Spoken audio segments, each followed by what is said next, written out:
Dzień dobry, witam Was bardzo serdecznie. Mamy dzisiaj 23 marca i w dzisiejszym odcinku chciałabym poruszyć sytuację kierowców zawodowych w dobie koronawirusa. Ale na początku zacznę od takiego krótkiego streszczenia dla osób z innych krajów. W ubiegłą niedzielę, to jest 15 marca, został wprowadzony stan zagrożenia epidemiologicznego i granice Polski zostały zamknięte dla cudzoziemców. Samoloty przestały latać, szkoły i uczelnie przestały pracować, a ludzie wykonujący zawody, powiedzmy tak, drugiej potrzeby, przestali pracować, przestali wychodzić do pracy i kto mógł, zaczął pracować z domu. Transport oczywiście miał cały czas tak samo działać, sprawnie, ale przez te wzmożone kontrole na granicach, a szczególnie te kontrole sanitarne, zbudowały się gigantyczne korki i tym sposobem kierowcy czekali na wjazd do kraju od kilkunastu do kilkudziesięciu godzin w korkach.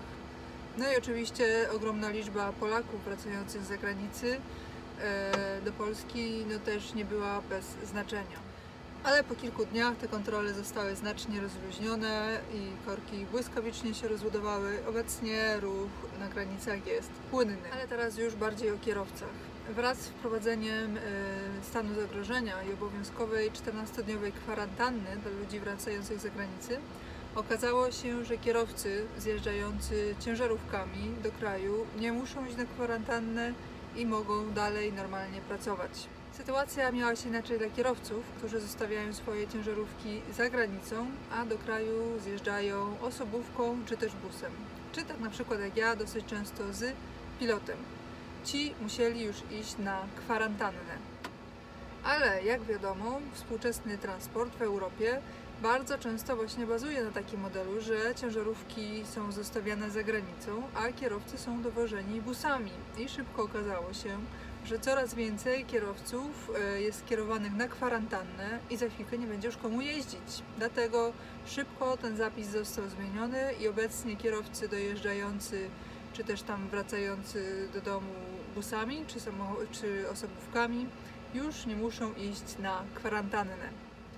W międzyczasie zmieniono też przepisy określające czas pracy kierowcy praktycznie we wszystkich krajach europejskich, tak by kierowcy mogli się wydostać z tych zagrożonych rejonów, no i siłą rzeczy więcej pracować. Jak widać, wszystkim zależało na tym i zależy, żeby transport jak najbardziej sprawnie działał. I wcale to nie jest dziwne, bo gdyby transport zaczął szwankować lub całkiem stanął, no to sklepy, apteki, stacje benzynowe, szpitale opustoszałyby już w ciągu pewnie 1 lub 2 dni.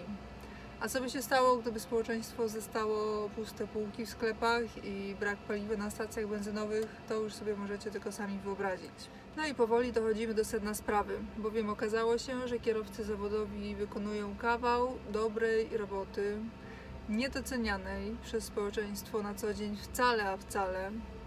I co więcej, na ten moment to od nich zależy nie tylko dostępność towarów w sklepach, ale też co za tym idzie, to utrzymanie spokoju w społeczeństwie i niedopuszczenie do paniki. Jak zatem wyglądają warunki pracy tej niezwykle ważnej grupy zawodowej?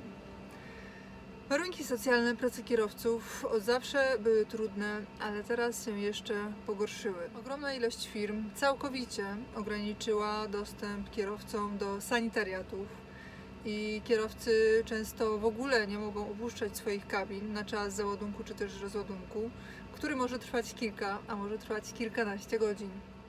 Z kolei niektóre centra logistyczne na siłę wyganiają kierowców ze swoich ciężarówek i gromadzą ich wszystkich zjeżdżających się z całej Europy w jednym pomieszczeniu socjalnym, bez zapewnienia jakichkolwiek zabezpieczeń. Jeżeli chodzi o sytuację w trasie, no to też nie jest kolorowo.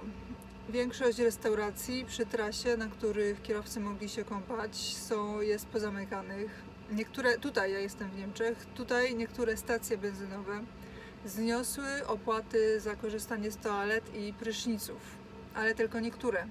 W Polsce z kolei, jak mi piszecie, większość stacji benzynowych zdecydowała się na całkowite zamknięcie toalet i pryszniców i tym samym nie zapewniają niczego innego w zastępstwie. Ogólnie kierowcy zawsze mieli kiepsko, jeżeli chodzi o utrzymanie higieny osobistej w trasie, ale teraz to już jest w ogóle masakra. Masakra dlatego, że wszystko jest praktycznie pozamykane, a jak wiadomo, higiena osobista jest bardzo ważnym czynnikiem zapobiegawczym, jeżeli chodzi o zarażanie się wirusem. No i wiem, oczywiście większość z nas, kierowców zawodowych, wozi ze sobą te bańki na wody, mydło itd., ale przez obecną sytuację zamkniętych sanitariatów, pryszniców i wszystkiego, no bardzo często się zdarza, że nie mamy gdzie tej wody nabrać. Podsumowując, na ten moment sytuacja kierowców zawodowych bardzo często jest krytyczna. Z jednej strony, no, pracownicy, wszyscy inni pracownicy transportu izolują się od nas. I wiecie, to de facto jest dobrze, że się izolują, bo to jednak znacznie zmniejsza ryzyko zarażenia się wirusem dla nas, kierowców, więc to z jednej strony jest dobre, ale z drugiej strony to pokazuje, jak rzeczywiście ludzie się boją tego wirusa i to, że poważnie go traktują. I chodzi o to, że oni sami się zabezpieczają jak się tylko da, a o nasze zabezpieczenia i o nasze bezpieczeństwo już się wcale nie troszczą. Już dochodzi nawet do tego, że panie sprzątające boją się posprzątać toalet.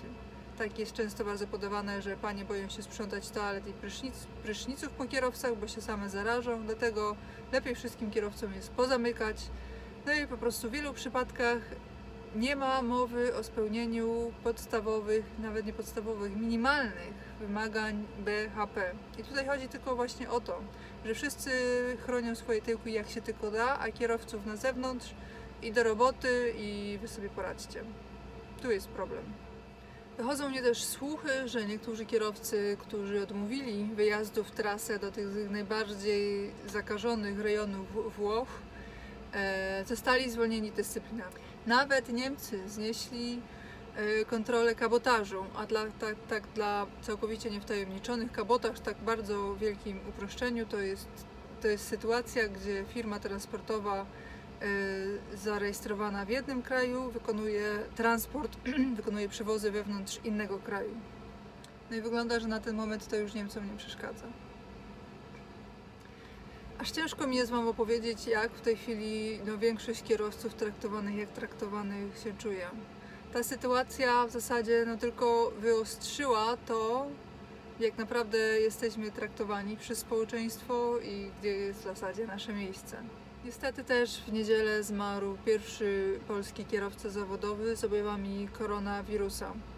Czy go miał, czy nie miał, nie wiadomo, bo niestety, ale nie dożył testu. Ale żeby nie było, że wszystko jest takie czarne i negatywne, to zauważyłam, że też kierowcy dostrzegają pozytywne aspekty tej całej sytuacji. Mianowicie wielu kierowców cieszy się z tego, że w końcu nie muszą się szarpać z paletami na magazynach, nikt ich nie dręczy o to, że muszą sami się ładować, czy też rozładowywać, co jak powszechnie wiadomo nie jest obowiązkiem kierowcy. No i oczywiście jest znacznie mniejszy ruch na drogach.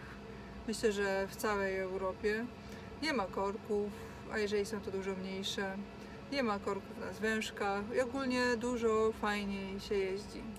No ale z tych pozytywnych aspektów to niestety by było chyba tylko tyle. A no dobra, jeszcze jeden. Paliwo bardzo, bardzo mocno potaniało. No dobrze, na ten moment to już by było tyle. Jestem bardzo ciekawa, jak sytuacja wygląda u Was w kraju.